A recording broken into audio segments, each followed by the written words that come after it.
নবীর আবার কিসের মুরিদ হওয়ার লাগবো? নবী নিজে আল্লাহ।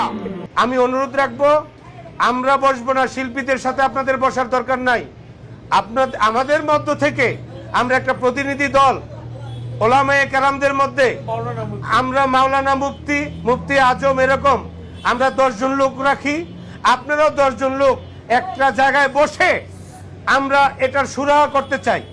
এই সুরাহা করে আমার সভাপতি ঘোষণা দিয়েছেন, যদি আপনারা প্রমাণ করেন যে গান বাজনা আসলেই এটা নাজায়েজ, এটা করা যাবে না, আমরা আল্লাহর হস্তে সমস্ত শিল্পীরা এই গান বাজনা বন্ধ করে দিব, এই গান আর গাবো না। আর যদি এটা হাদিস কোরআনের মাধ্যমে প্রমাণিত হয় যে গান বাজনা চলবে। বাউল গান আর বাউল নাই রে, হয়েছে যাত্রার মঞ্চখানা। বাউল গান রে নষ্ট করছে কিছু কমিটির লোকজনা। কমিটির লোক যেমনি চালাই, মঞ্চে মেয়ে দিয়ে পুতুল খেলাই, তারা যেমনি বলে এমনি করে, তাদের বাইরে কিছু না।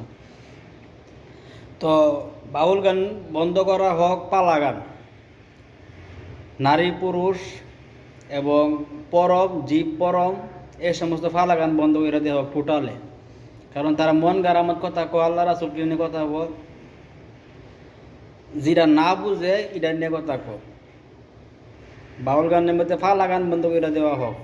আর বিশেষ করে যারা কমিটির লোক তাদেরকে শায়েস্ত করা হোক। তারা আজে বাজে ফালা দেওয়া যেমনি মন চেমনি করে, তারা কোনো বলে না। আজকে বাংলাদেশটার মধ্যে বাউলের এই অবস্থা।